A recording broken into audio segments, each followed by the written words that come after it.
امیر المومنین حضرت علی علیہ السلام کے خطبات عالیہ نہج البلاغہ کا خطبہ نمبر 125۔ اس خطبے میں امیر علیہ السلام نے خوارج کے متعلق ارشاد فرمایا۔ آپ ارشاد فرماتے ہیں، اگر تم اس خیال سے باز آنے والے نہیں ہو کہ میں نے غلطی کی اور گمراہ ہو گیا ہوں تو میری گمراہی کی وجہ سے امت محمد صلی اللہ علیہ وآلہ وسلم کے عام افراد کو کیوں گمراہ سمجھتے ہو، اور میری غلطی کی پاداش انہیں کیوں دیتے ہو، اور میرے گناہوں کے سبب سے انہیں کیوں کافر کہتے ہو؟ تلواریں کندھوں پر اٹھائے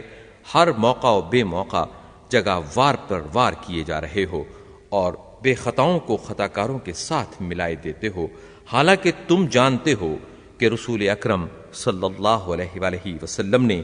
جب زانی کو سنگسار کیا تو نماز جنازہ بھی اس کی پڑھی، اور اس کے وارثوں کو اس کا ورثہ بھی دلوایا، اور قاتل سے قصاص لیا تو اس کے میراث اس کے گھر والوں کو دلائی، چور کے ہاتھ کاٹے اور زنائے غیر محسنہ کے مرتکب کو تازیانے لگوائے تو اس کے ساتھ انہیں مال غنیمت میں سے حصہ بھی دیا،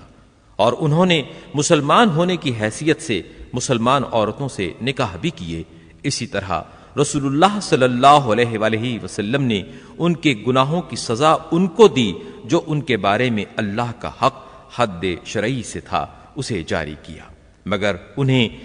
اسلام کے حق سے محروم نہیں کیا، نہ اہل اسلام سے ان کے نام خارج کیے۔ اس کے بعد ان شر انگیزیوں کے معنی یہ ہیں کہ تم ہی ہو شر پسند وہ کہ جنہیں شیطان نے اپنی مقصد برآری کی راہ پر لگا رکھا ہے اور گمراہی کی سنسان بیابانوں میں لا پھینکا ہے۔ یاد رکھو کہ میرے بارے میں دو قسم کے لوگ تباہ و برباد ہوں گے، ایک حد سے زیادہ چاہنے والے جنہیں محبت کی افراد غلط راستے پر لگا دے گی، اور ایک میرے مرتبے میں کمی کر کے دشمنی رکھنے والے کہ جنہیں یہ عناد حق سے بے راہ کر دے گا۔ میرے متعلق درمیانی راہ اختیار کرنے والے ہی سب سے بہتر حالات میں ہوں گے۔ تم اسی راہ پر جمے رہو اور اسی بڑے گروہ کے ساتھ لگ جاؤ، چونکہ اللہ کا ہاتھ اتفاق و اتحاد رکھنے والوں پر ہے، اور تفرقہ اور انتشار سے باز آ جاؤ، اس لیے کہ جماعت سے الگ ہو جانے والا شیطان کے حصے میں چلا جاتا ہے۔ جس طرح گلے سے کٹ جانے والی بھیڑ بھیڑیے کو مل جاتی ہے، خبردار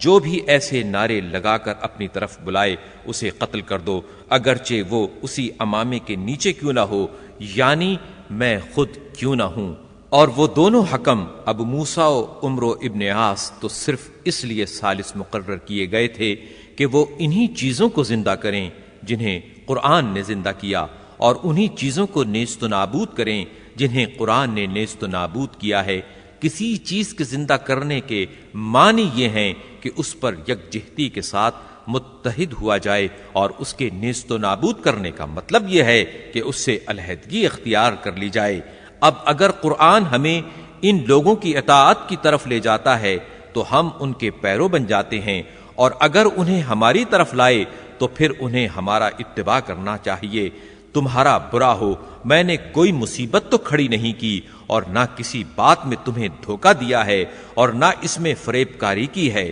تمہاری جماعت ہی کی یہ رائے قرار پائی تھی کہ دو آدمی چن لیے جائیں جن سے ہم نے یہ اقرار لیا تھا کہ وہ قرآن سے تجاوز نہ کریں گے، لیکن وہ اچھی طرح دیکھنے بھالنے کے باوجود قرآن سے بہک گئے اور حق کو چھوڑ بیٹھے، اور ان کے جذبات بے راہ روی کے متقاضی ہوئے، چنانچہ وہ اسی روش پر چل پڑے، حالانکہ ہم نے پہلے ہی ان سے شرط کر لی تھی کہ وہ عدل و انصاف کے ساتھ فیصلہ کرنے اور حق کا مقصد پیش نظر رکھنے میں بدنیتی اور بے راہ روی کو دخل نہ دیں گے۔ اگر ایسا ہوا تو وہ فیصلہ ہمارے لیے قابل تسلیم نہ ہوگا۔